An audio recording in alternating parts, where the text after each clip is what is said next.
Buenas. ¿Me escuchan bien? Bueno, yo te voy a hacer una confesión a ustedes. Yo tengo terror escénico. O sea, le tengo un pavor a ustedes. Si puedo salir corriendo, saldría ahora mismo. Y dentro de ese contexto, entonces, para poder quebrar un poco el hielo, me gustaría que ustedes hagan todas las preguntas que quieran. Consideren que yo soy un ratón de laboratorio. Y me entrego a ustedes en este momento. Pero además de eso, conozco muy poco de Colombia. Conozco que tiene gente maravillosa y sé que Colombia es un gigante dormido que hay que despertarlo. Eso sí sé. Y dicho esto, entonces, quiero agradecer al profesor Tim. Le digo Tim, ¿verdad? Porque ya nos conocemos hace un tiempo, tengo cierta confianza, realmente por invitarme a estar aquí, y al profesor Roberto porque en realidad confió en mí, nunca en la vida nos hemos visto, ¿verdad? Entonces puedo ser un farsante estar aquí presente. Y visto que entonces tengo terror de ustedes, voy a atemorizarles un poco.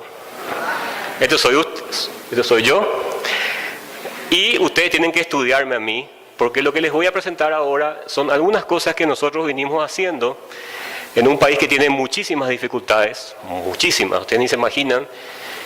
No sé si hay semejanzas con Colombia, posiblemente sí la hay porque tenemos raíces comunes, tenemos culturas relativamente comunes, a pesar de que yo prefiero hablar guaraní antes que castellano, ¿verdad? Voy a hablar un poco sobre lo que es un programa interdisciplinario, pero antes de eso quiero que ustedes me conozcan un poco, ¿verdad? Yo me gradué en la Facultad de Ciencias Físicas y Matemáticas, o sea, inicialmente soy físico y matemático, posteriormente hice la parte de control, hice mi investigación, y nunca nada de eso me gustó, hasta que llegué al Instituto de Matemática Pura y Aplicada. Y ahí yo dije, ¿dónde has estado toda mi vida? Eso era lo que yo quería hacer, matemática aplicada, a todo. No había nada que pueda, no había límites para el pensamiento. Y era espectacular, ¿verdad? Porque teníamos allá un Rembrandt en el IMPA. Entonces cada vez que yo pasaba por el Rembrandt decía, mira qué obra, qué pintura fantástica.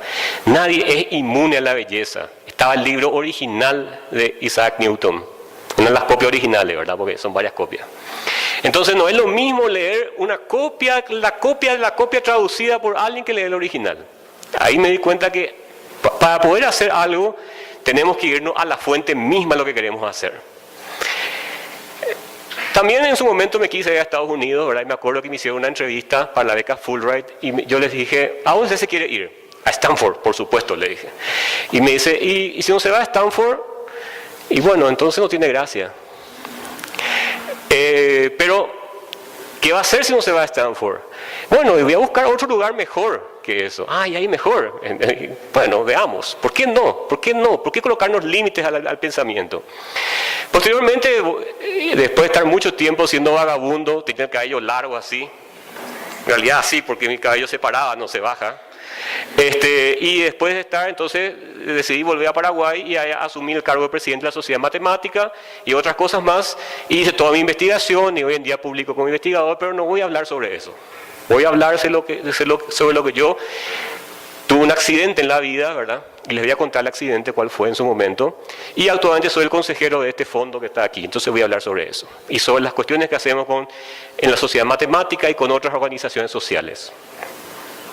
Paraguay es así, chiquitito en el medio, sin mar, tiene solamente 6 millones de habitantes y tiene, creo que 12 o 15 millones de vacas, o sea, hay más vacas que habitantes. En el mundo, este es Paraguay. Somos el primer exportador de energía eléctrica del mundo.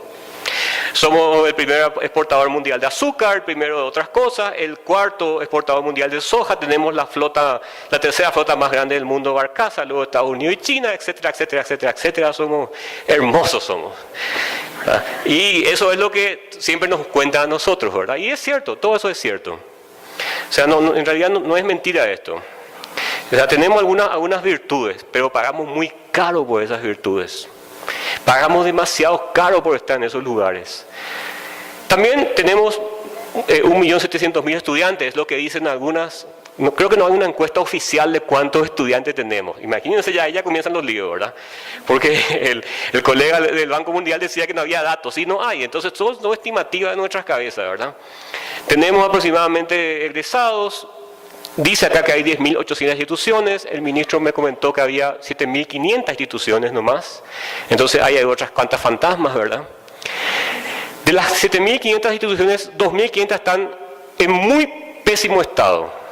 Malísimamente estado están. Pero acá no dice nada de eso. Entonces, les quiero mostrar las cosas lindas y les quiero mostrar las cosas feas, porque yo quiero ver las cosas feas. Quiero ver lo que no me quiere mostrar la gente, ¿verdad?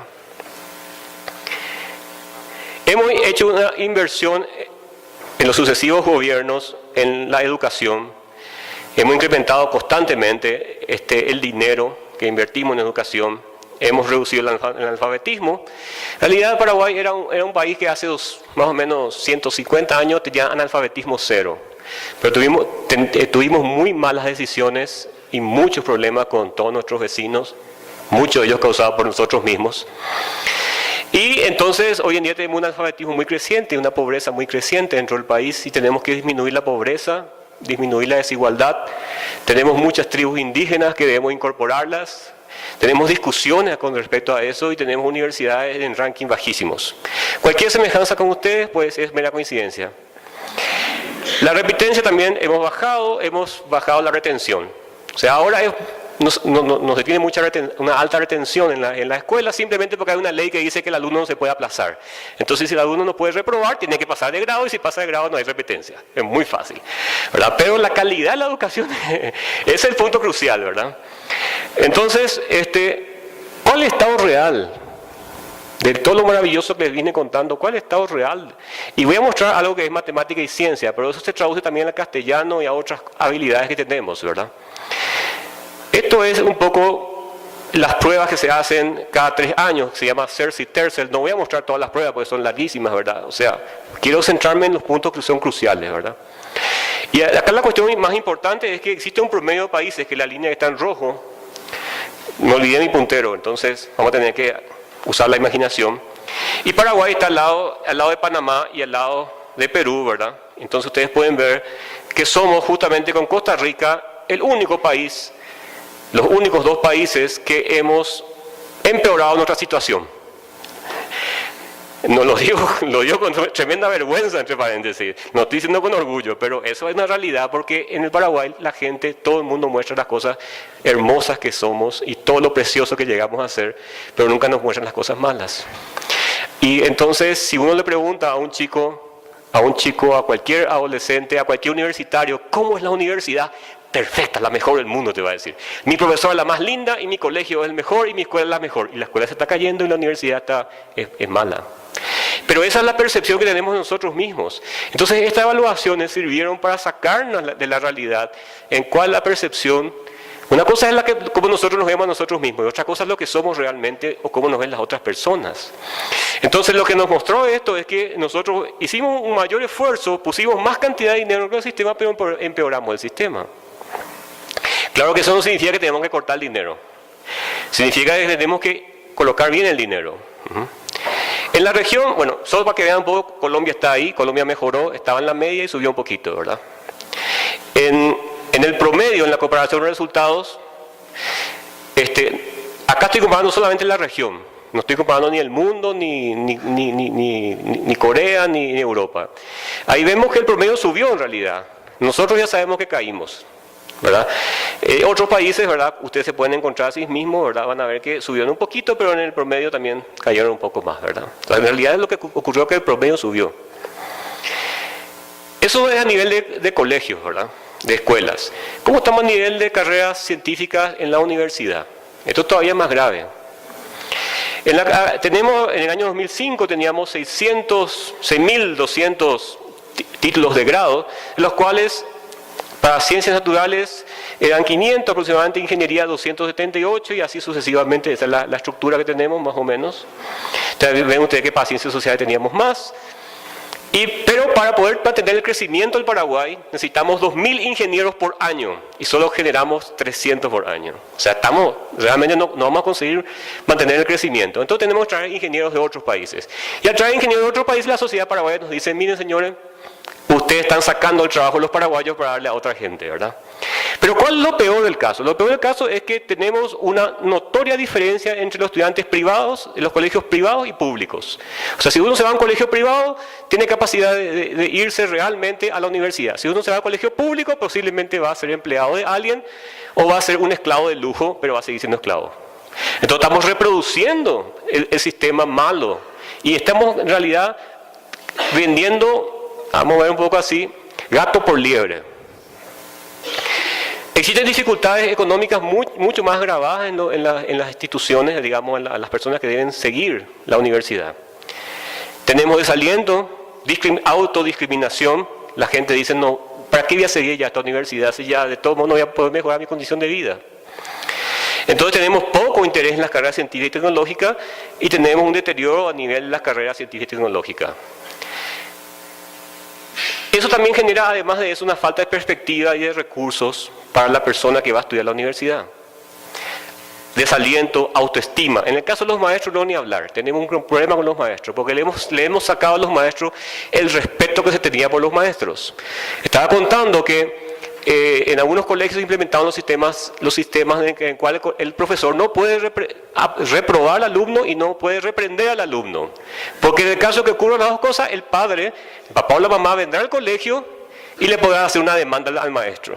Entonces, los alumnos ya no le respetan al profesor y no le respetan al maestro. Entonces tenemos que darle mejor calidad de vida al profesor. Las escuelas están cayendo. No todas, pero algunas. Tenemos un problema de gestión, tenemos un problema de corrupción y tenemos un problema de baja ejecución. En el Paraguay no falta plata. Yo creo que en Colombia tampoco falta dinero. El problema es gestión. El problema es cómo gestionar el dinero y que el dinero se vaya exactamente a donde debe irse. Y cómo hacer que el dinero realmente fluya en el momento correcto. El otro problema es que Paraguay siempre se caracterizó y siempre estamos en las listas entre los más corruptos del mundo.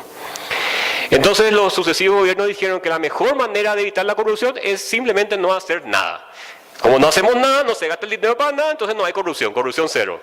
Bueno, pero eso nos generó un atraso gigantesco. Las escuelas están cayendo porque no se invirtió en infraestructura y no se invirtió en infraestructura para no tener corrupción. Y así, esa es la verdad. Y como no se invirtió, también se tiene baja ejecución. Y si se tiene baja ejecución en educación, el gobierno dice, no necesitas el dinero, porque si te doy el dinero tampoco puedes usarlo. Bueno, existen otras cuestiones culturales acerca de si las niñas van a ir a la escuela o no. Miren lo que estamos discutiendo. Así que eso vamos a discutir un poco más adelante. Conclusión, hay que repensar todo. Pero todavía vamos a caer más bajo. Vamos a llegar todavía más profundo en el agujero. Lo bueno de llegar al fondo del pozo es que en el fondo del pozo no puede caerte más, pero todavía no llegamos al fondo del pozo, esa es la cuestión. La humanidad ha partido de instrumentos muy rudimentarios. Lo único que teníamos eran nuestras manos. No teníamos más nada en realidad. Durante mucho tiempo teníamos solamente las manos, nuestra intención de hacer cosas y algunos instrumentos muy simples, un martillo, unas cosas así. Con eso construimos grandes cosas. Seguramente para el Ferrari ya necesitamos algo más, pero en su momento el Ferrari también se hizo solamente con las manos y solamente con instrumentos bastante rudimentarios, destornillador y cosas así. Pero ahora tenemos instrumentos mucho más poderosos. Las herramientas eran apenas las extensiones de nuestras manos, pero hoy en día tenemos la extensión de nuestro cerebro funcionando. Por primera vez hemos masificado la extensión de nuestro cerebro. Y esa herramienta que expande nuestro cerebro es en cierta forma el computador.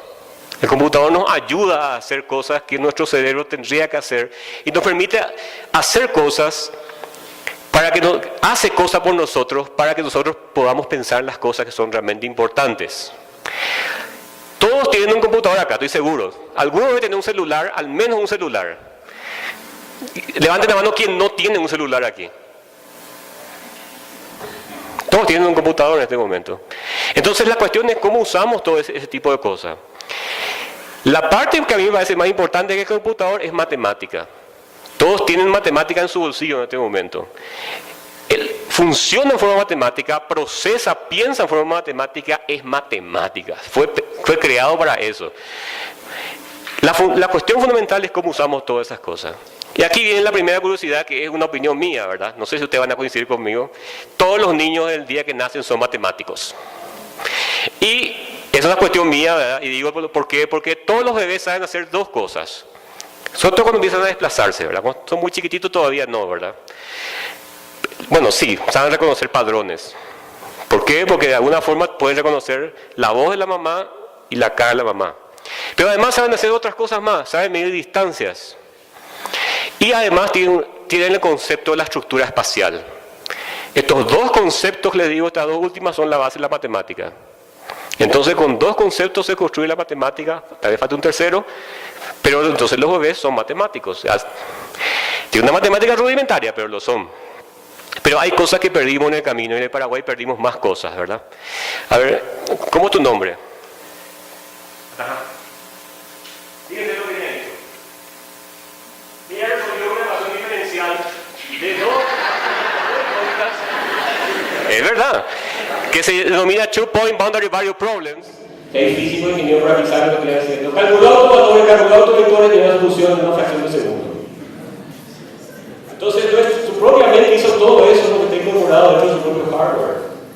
Entonces, ¿qué pasó? ¿Dónde olvidamos esa matemática? ¿Qué es lo que perdimos en el camino? ¿Cómo puede ser que ustedes estén aquí pensando y muchas otras personas estén pensando y nosotros tengamos hoy en día chicos que están graduándose en la universidad, pero esto es verdad, que tenían una capacidad matemática antes de entrar a la escuela? Limitada, pero tenían. Luego de 12 años de estudio, tenían el computador más poderoso del mundo en sus cabezas. Tenían el computador, luego de 2 años de estudio, en el colegio, qué sé yo, 5 años de la universidad, salen de la universidad y no se sienten capacitados para resolver un problema. ¿Qué está pasando? O sea, ¿dónde está el problema? Y eso es nuestro chico en Paraguay. No sé Colombia, pero en Paraguay ocurre eso. Entonces me dice, profesor, necesitas una maestría para poder entrar al mercado laboral. Entonces, ¿quiere decir para qué viniste a la universidad? Quiere decir que nosotros no te enseñamos bien. Nosotros nos enseñamos a plantear un problema y a resolver un problema. Y esas dos son la esencia de lo que queríamos tener después del programa de matemática. Plantear problemas, resolver problemas. No hacer ejercicios. ¿Cuál es la visión? Tenemos que tener una visión para hacer las cosas. La visión es que tenemos que poner el aprendizaje de calidad en el centro de lo que estamos haciendo. Eso es algo que nosotros nos llevó unas 15 reuniones como esta para ponernos de acuerdo, ¿verdad? Porque en realidad cada uno tiene su propio punto de vista. Y en el Paraguay existe un problema. El problema es que una persona no confía en lo que dice la otra.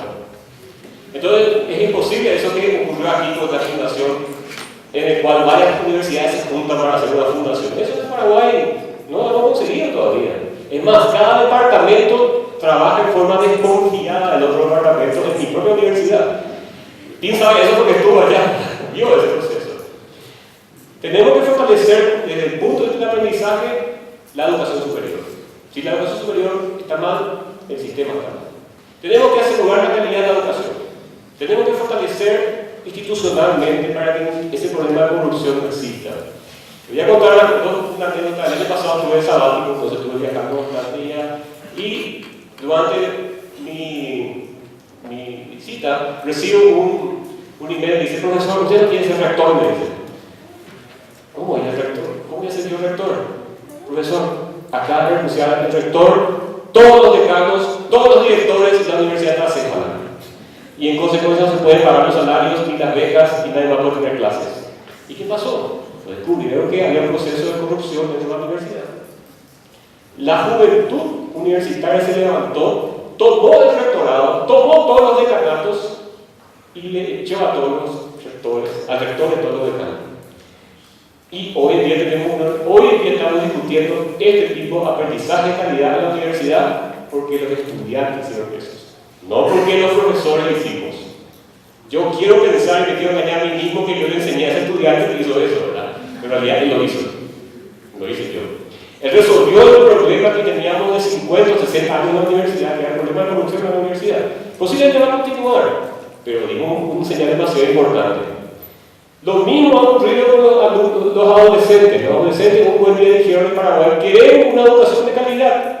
Una persona puso en su Twitter, quiero una educación de calidad, y puso numeral, una no te calles, numeral, educación de calidad para todos. Y salió a caminar y después tenía una marcha con 20.000 personas. Todos estudiantes de los colegios entre 11 y 17 años.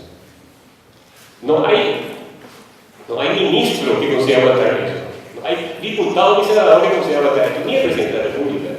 Entonces había que hacer un cambio importante. En fin, hay más cosas que hay que luchar, porque las mafias existen en Paraguay como posiblemente existen también en Colombia, como existen en todos los otros países. Y voy a contar algunas mafias después cómo funcionan y cómo. Pero el punto más importante es la transparencia. Tenemos que darle la información a todos los estudiantes para que todos los estudiantes tengan y puedan tomar sus propias decisiones. Ustedes deciden, no nosotros, ustedes.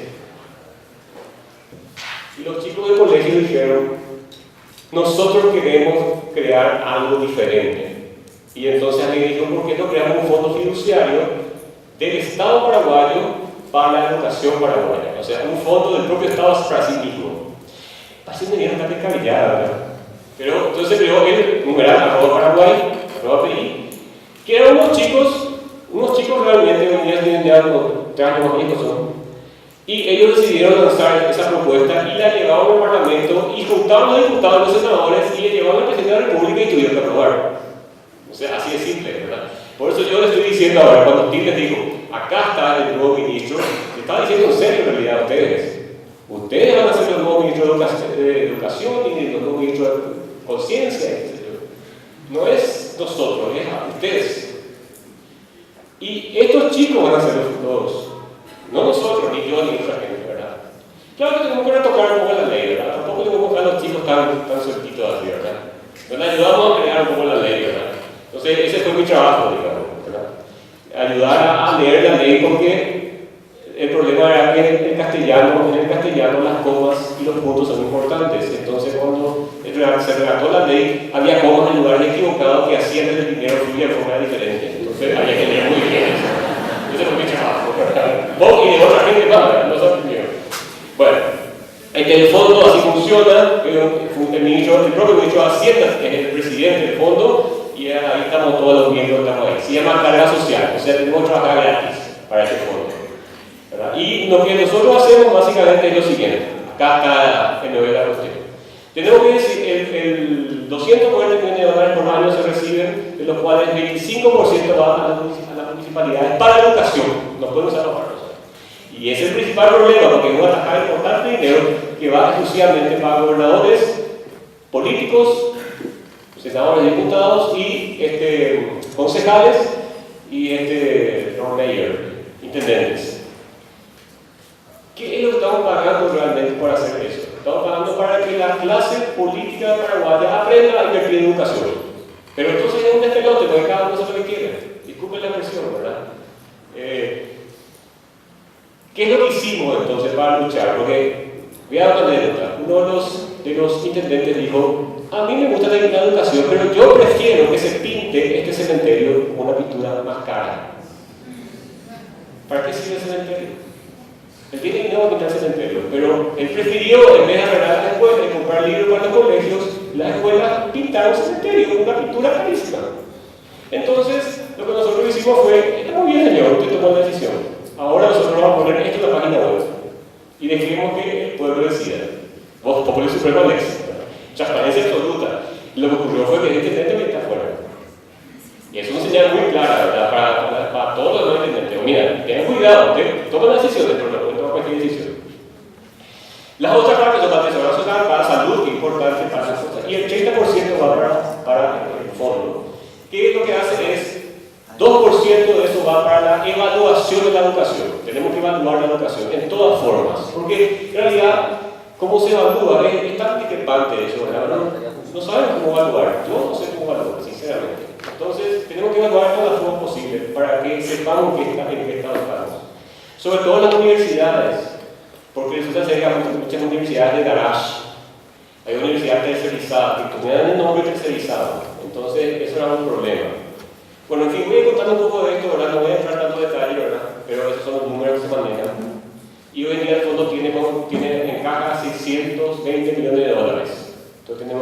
administrar ese dinero. De ese dinero ya hemos gastado $45 millones para la primera infancia y acá voy a hacer una pausa muy fuerte. Se discutió muchísimo si vamos a escolarizarlos o no a los chicos de 3 años. Si vamos a discutir o no si tienen que llegar a aprender a escribir o si tienen que usar computadora con 2 años. Una discusión antológica, ¿verdad? Y en realidad yo no sé nada de eso, van a disculparme. Ustedes seguro saben mucho más que eso. Pero lo que sí sé es que tenemos que invertir en el primera infancia. Eso me queda clarísimo. Y la otra cosa que sé es que tenemos que invertir en los pueblos indígenas. Esa historia que los pueblos indígenas tienen que vivir como vivían hace 500 años, a mí no me convence. Me tiene que dar una evidencia científica más fuerte. Lo que ocurría era que me decían, los pueblos indígenas no pueden aprender matemáticas. ¿Por qué? ¿Por qué no pueden aprender matemáticas? Porque eso sería colonizarles. Ya les han colonizado desde 500 años y no pueden aprender matemáticas. De esa forma, ellos tienen su propia matemática. Como yo soy matemático, entonces, ¿qué es la propia matemática? Medir, el metro es una cosa inventada por nosotros. La pulgada fue inventada por otra gente, existe un isomorfismo entre todas esas cosas. Entonces, tiene que haber una forma de que la matemática indígena se relacione con la matemática, vamos a decir, blanca. Entonces, lo que hicimos fue presionamos para que eventualmente se pueda tener matemática. Y todo el mundo dijo no. Entonces, yo le pedí por favor a la gente de Olimpiada Matemática y todo que esa pelea era una pelea personal. Entonces, teníamos que luchar de forma personal. Y entonces le dijimos ya como último recurso, dije, bueno, ¿saben qué, señores? Ya no me queda más argumento para luchar contra ustedes, porque cualquier argumento que les voy a dar, ustedes van a decir que no. Y eso destruye todo. Entonces vamos a preguntarle a los indígenas qué quieren hacer ellos. Si quieren estudiar matemática o si no quieren estudiar matemática. Y la respuesta fue, sí queremos estudiar matemática. Bueno, gracias a eso tenemos, ellos, los indígenas han sido incorporados y tenemos por primera vez una medallista en la Olimpiada de Matemática que es indígena. Y gracias a eso tenemos un arquitecto indígena ahora y gracias a eso tenemos un médico indígena, que no teníamos dentro de Paraguay. Y eso es, imagínense, tener un médico y un arquitecto indígena. Hemos cambiado la estudio indígena. Se ha cambiado porque ellos quisieron, no digo solo de obligado. Los colegios estaban cayendo, efectivamente, perdón. Entonces tuvimos que hacer una maravilla ahí para preparar los colegios y la escuela, ¿verdad? No voy a echar mucho de eso, pero acá viene el programa más importante: capacitación de profesores. Esto es poco dinero. Todos los programas que tenemos en el fondo, 100% de los programas tienen que tener capacitación de profesores. Sacamos dinero de todos los programas. Si hay un programa de infraestructura, tiene que capacitar profesores. Hay un programa de primera infancia, debe capacitar profesores. Hay un programa de capacitación de profesores, debe capacitar profesores. Hay un programa para la educación terciaria, debe capacitar profesores. Entonces, tengo un programa para tecnología de información y comunicación, debe capacitar profesores. El punto crucial aquí, para nuestro punto de vista, es la capacitación de profesores. ¿Qué capacitación hacerla? Todo. Hay que capacitarles para todos. Porque justamente tenemos profesores desestimulados, tenemos profesores que han perdido el respeto. Entonces tenemos que devolverle ese prestigio a ellos. Esto es para capacitación. Obviamente también tenemos un programa de tecnología en aula, y esta es una gran discusión. Y gracias aquí que está Javier con nosotros, si de luchar no voy a poder participar, pero esta es una discusión terrible, porque además de eso se discute mucho si le vamos a regalar un computador a cada chico, y con eso resolvemos un problema de educación paraguaya. Entonces, en realidad, esto es tecnología en aula, se refiere no solamente a las computadoras en sí, sino a todas las tecnologías, microscopios, laboratorio de física, todo. No podemos restringir a un tipo de tecnología, pero tampoco podemos obviar la tecnología de información y comunicación, es importante. Sí lo es. Tenemos que colocarle contenido y todo eso es parte de este proceso, ¿verdad? Este programa todavía no lo hemos comenzado. Después hemos creado el programa Carlos Antonio López, que es un programa para enviar alumnos al extranjero. Entonces la idea era inicialmente, hemos colocado $70 millones en esta línea, ¿verdad? Y todos los problemas que ustedes tienen con conciencia y que enviar al extranjero y hacer cosas, todos los tenemos nosotros también, ¿verdad? Entonces, es grave este proceso, ¿verdad? Porque tenemos que estudiar, tenemos que internacionalizarnos y ver lo que ocurre más allá. Paraguay es un país rodeado de verde, ¿no? Y el paraguayo es aislacionista. Si pudiéramos ser un agujero y sacar a todos los vecinos y nosotros una isla ahí, mejor. Pero no podemos hacer eso. Necesitamos internacionalizarnos porque vivimos en un mundo globalizado. Entonces necesitamos enviar alumnos y recibir alumnos. Y ese es nuestro programa para eso. Y además tenemos creado un programa de repatriación ahora. Y trabaja más o menos así. Pasar de una educación superficial, memorística, a una educación de calidad, razonamiento lógico, ese tipo de cosas, y crear un gran programa de iniciación científica. Alguien dijo cómo interactuar con los colegios, no recuerdo quién, cómo trabajar en el grado, el programa de iniciación científica. Ese para mí es fundamental. Si no tenemos programa de iniciación científica, no tenemos cómo interactuar. Hacemos ferias de ciencias y ese tipo de cosas, pero las ferias de ciencias son aburridísimas, es siempre remedios medicinales. Disculpen, en Paraguay eso es todo el mundo hace. Y todos lo hacemos remedios medicinales en nuestras casas, entonces esa es la feria de ciencias. Pero ¿por qué no hacer algo de física, o algo de química más avanzada, o ciencias de los materiales? Bueno, esta es la pequeña red que hemos creado. En realidad tiene mucho más ahora, son 400.000 alumnos, son más o menos unos 400 docentes, todos trabajan de forma voluntaria.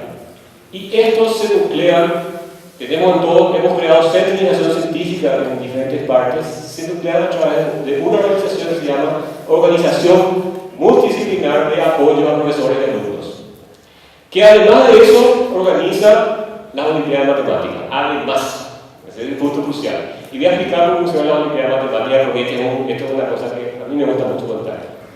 Esa foto me lo dice todo en realidad.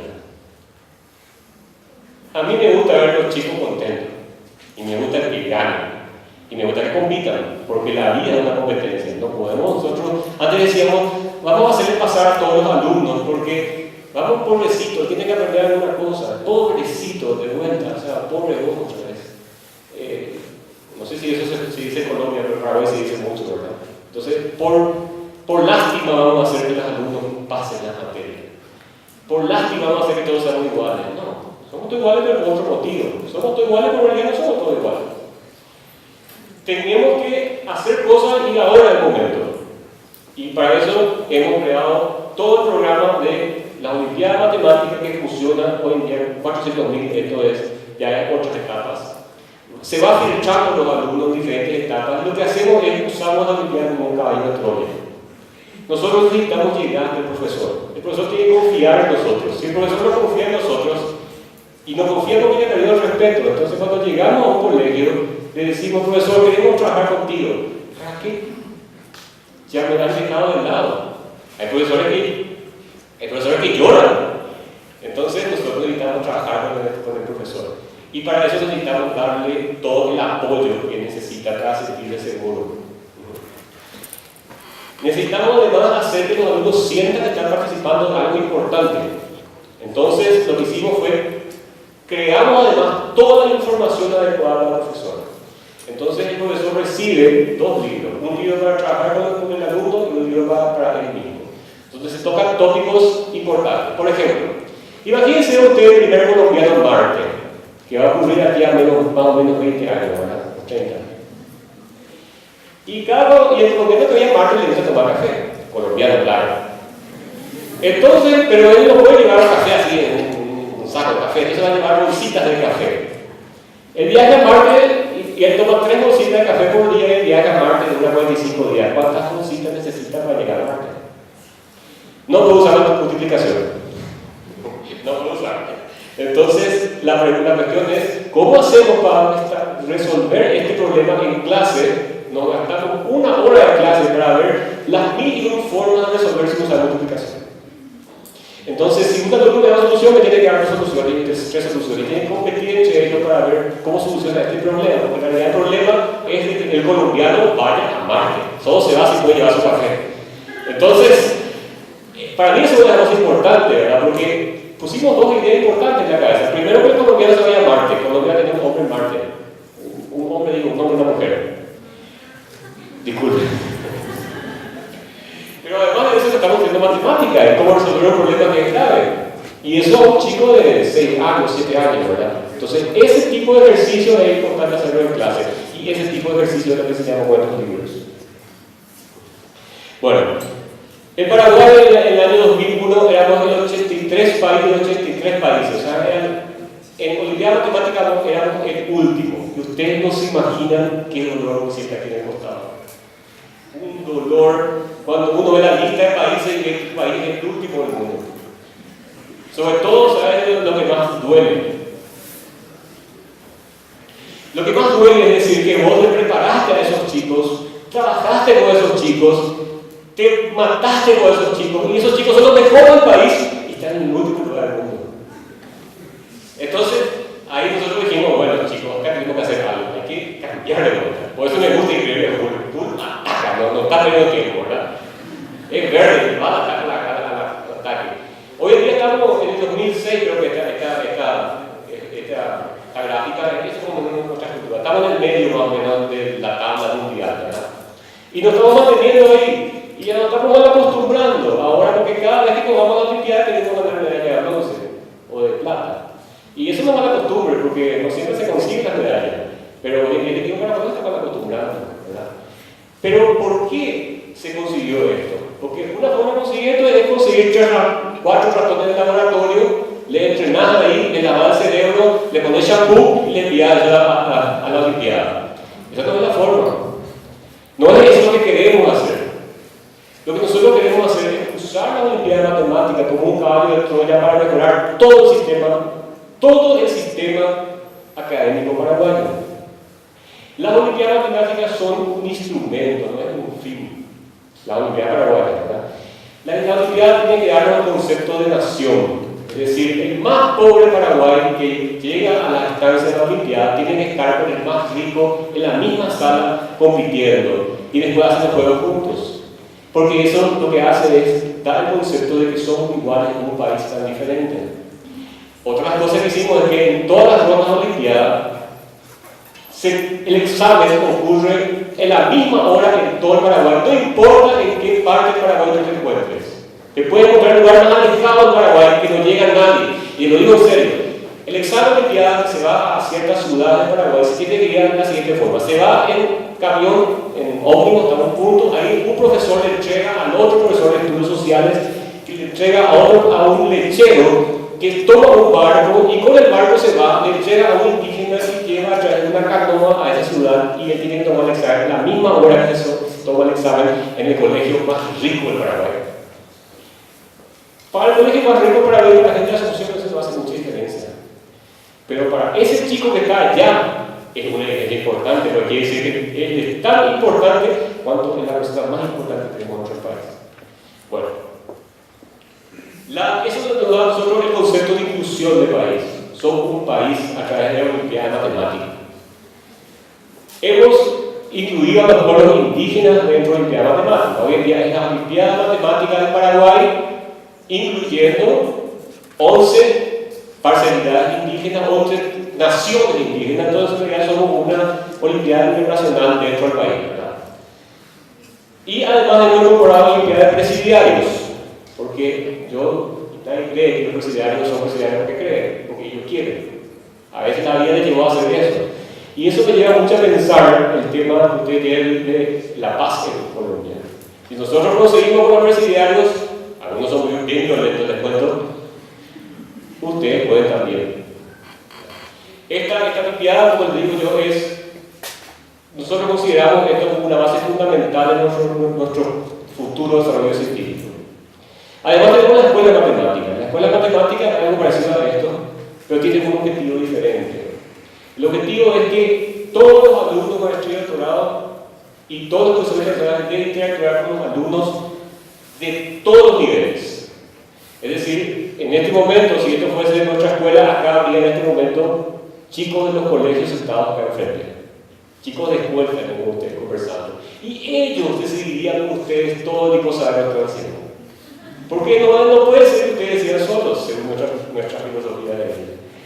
Tienen que decidir, ellos tienen que colaborar en la toma de decisiones. Al fin y al cabo, ellos consiguieron el dinero, ellos cambiaron ministros, ellos cambiaron diputados, y entonces, ¿por qué no van a tomar las decisiones? Nosotros todos fuimos, nosotros apenas incorporamos una idea que ellos fueron lo que dieron. Entonces, tenemos que tomar esas decisiones. Esto es lo que corresponde a todo el proceso de Olimpiada de Matemáticas y todo el proceso de... Yo siento mucho orgullo de esto, porque hemos roto. Disculpe mi castellano, me ven que hay muchas ortografías aquí, el castellano no es mi idioma fuerte. Miren, ustedes se imaginan cuán baratas son. Todos tienen aquí computadoras de no sé cuántos core, y esa computadora que algunos de ustedes tienen, o esta que está aquí, es más rápida que lo que era el supercomputador, más rápido que teníamos hace, no sé, 50 años atrás, o 20 años atrás. Yo me acuerdo cuando hacíamos las programaciones con tarjetas. Yo a mí me ocupo hacer eso, yo era el controlado. Entonces, hoy en día tenemos el computador en nuestras casas. Tenemos una super tecnología en la casa de nuestras manos. Podemos hacer ecuaciones diferenciales en nuestros teléfonos celulares inclusive. Podemos resolver ecuaciones matemáticas con ellos. Depende solamente de nosotros. Nuestra mente motriz, y acá viene el tema de la matemática y la computación, que para mí es la misma cosa, no hay mucha diferencia. Y nuestra mente es la misma cosa que matemática y computación. Y podemos discutir mucho al respecto de cómo la mente calcula los neurones, autovalores y cosas así. Y entonces te van a ver que están creciendo nuestro poder. Pero además de crecer nuestro poder, las cosas se mueven interdisciplinarias. Y las cosas se mueven de diferentes bajas etarias. Hoy en día no podemos hablar de física sin hacer una buena matemática o sin usar computación. En el CERN hay muchos matemáticos. Psicología sin usar matemática. No sé cómo sería, ¿verdad? Biología sin usar matemáticas, sin usar un microscopio electrónico, sin usar un equipo de resonancia, alguna cosa. Es casi imposible hoy hablar de esas cosas, tecnología. Entonces, podemos trabajar de forma interdisciplinaria todo el tiempo, todos juntos. Y eso es algo que no existía antes, debemos hacer de esa forma. Entonces, ya que vivimos en un mundo interdisciplinario, planetario, ¿por qué no pensar en una universidad de esa forma? La universidad es una de las, por lo menos en Latinoamérica, hay que ver un poco de historia. En Paraguay lo que ocurrió fue que la universidad nació para ser escolástica, o sea, clásica, también llaman así. Es decir, teníamos que crear una clase media paraguaya porque todos éramos pobres y había unos poquitos que eran ricos. Entonces, para crear la clase media paraguaya, crear una universidad a nuestra imagen y semejanza, de manera tal que la universidad lo que cree técnicos que permitan generar una clase media paraguaya. Pero nunca nos preocupamos nosotros de generar conocimiento, exportar conocimiento, ser internacionales. Eso no estaba en nuestra intención. Hoy en día sí. Tampoco luego para qué vamos a hacer investigación si los Estados Unidos hacen, nosotros compramos allá de todo hecho, ¿para qué? No tiene sentido. O los europeos, los japoneses no iban a hablar de eso. Entonces, nosotros, ¿para qué vamos a hacer investigación? Ese es un punto crucial. Porque para ver las cosas se hacen, en términos se dice el bari-bari. Bari-bari significa vamos a hacer y vamos a mostrar un tornillo que va a funcionar. Pero es feísimo, no importa, está, funciona. Pero eso no es suficiente. Porque no puedes vender un producto de calidad si no es lindo. Entonces, teníamos que aprender a hacer algo y además hacerlo con belleza. Porque nadie es inmune a la belleza. La belleza, desde mi punto de vista, es intrínseca del ser humano. Cuando ustedes están frente a cuando ustedes leyeron a García Márquez, estoy seguro que leyeron, sin años de edad, solo entienden lo que ocurre cuando leen la última frase de la última página. Y es una belleza.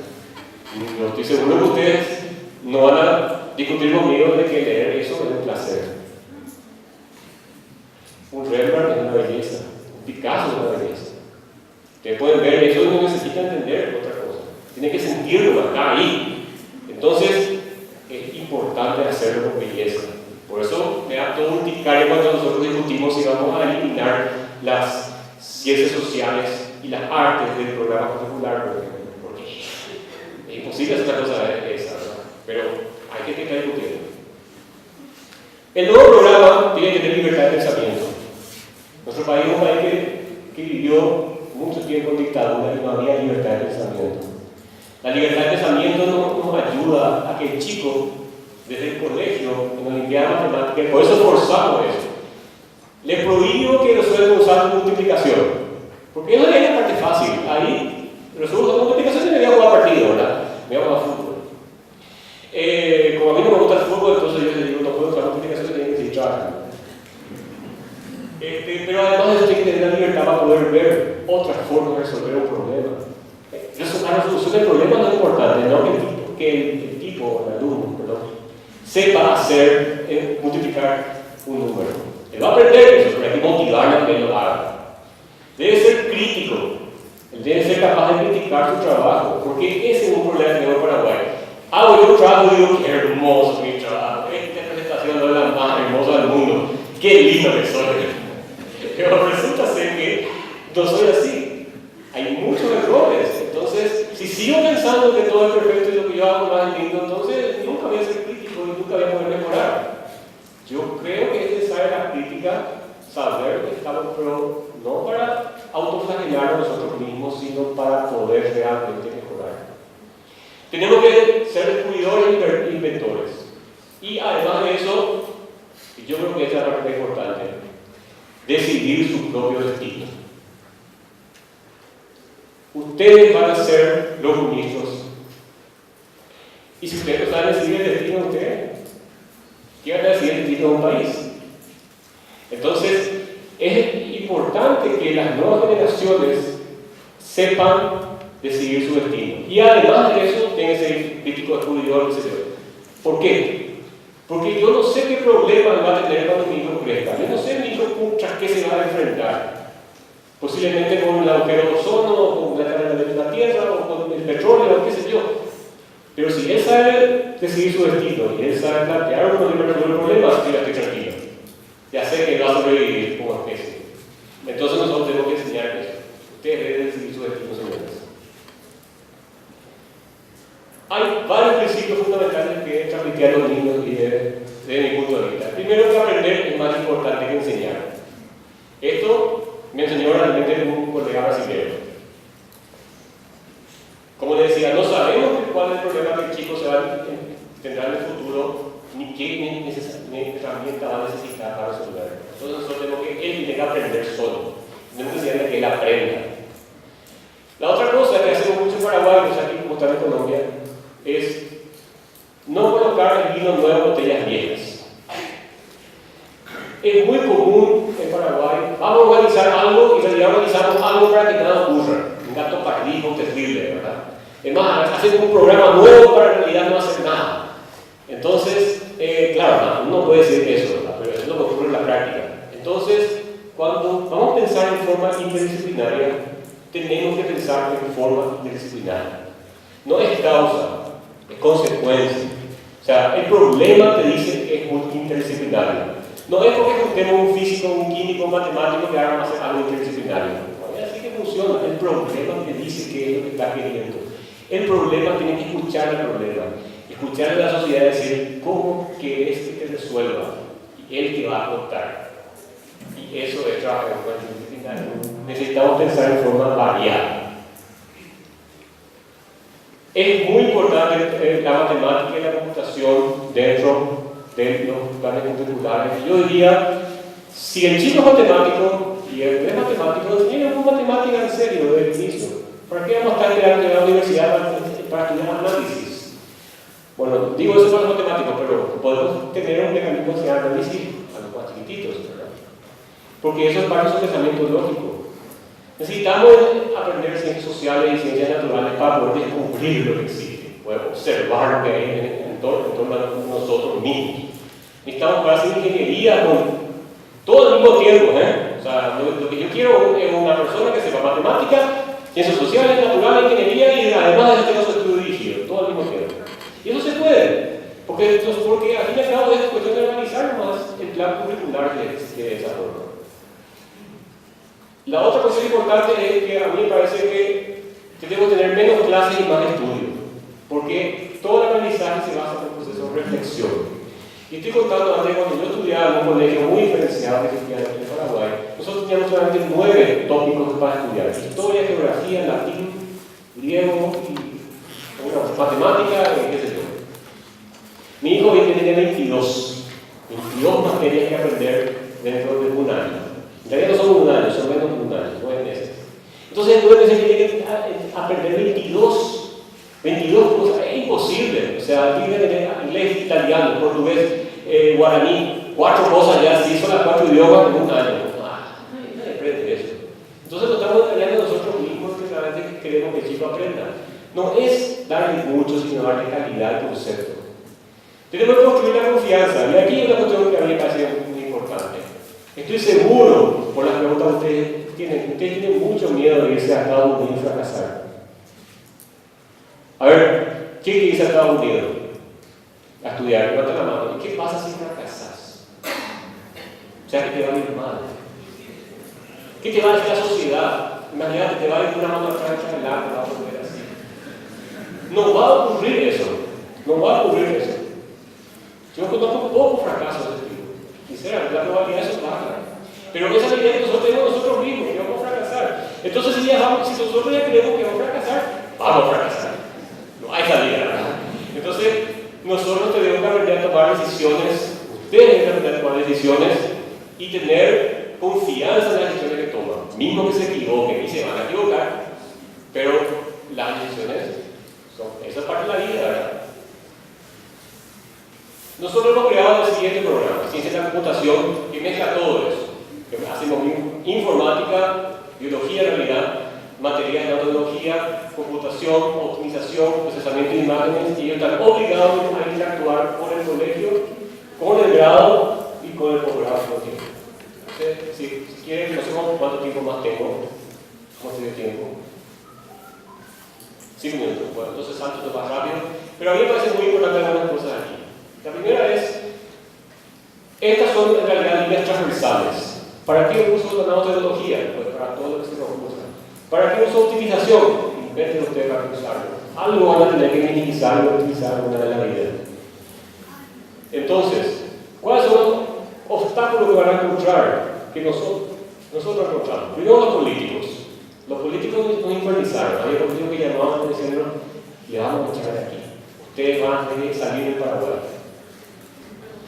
Existe cierta oposición interna y externa. Tiene que hacer algún cambio en su escuela. Estoy seguro que cualquier burócrata, cualquier persona que trabaja en la escuela no va a querer ese cambio.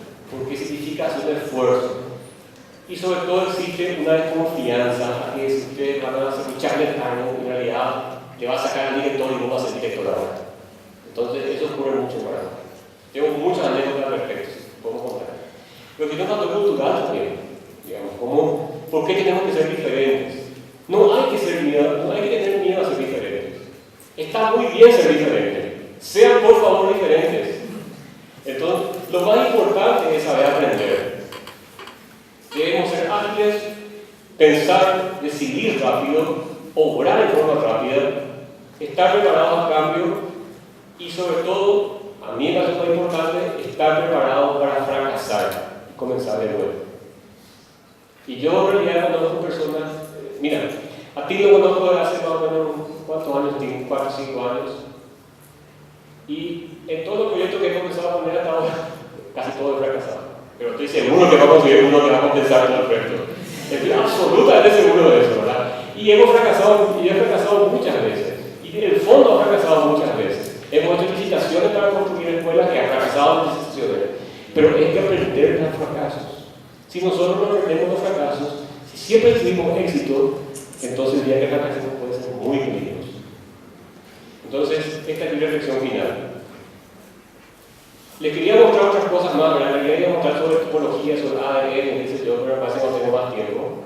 Entonces, voy a pasar todo esto y voy a hacer una pequeña reflexión final que sí me parece que es importante. Este es el universo de todos los días. La educación es libertad. Nuestra creación es la exaltación más alta del espíritu humano, porque es la búsqueda de mejorar a nosotros mismos. Es nuestra fuerza motriz, que yo creo que era matemática para mí, ¿verdad? Es importante crecer. Crecemos cuando absorbemos conocimiento. Por eso queremos aprender, queremos estudiar. Da gusto ver a todos ustedes aquí queriendo aprender cosas. Pero es mucho más fuerte, somos fuertes cuando en realidad creamos ese conocimiento. Muchísimas gracias.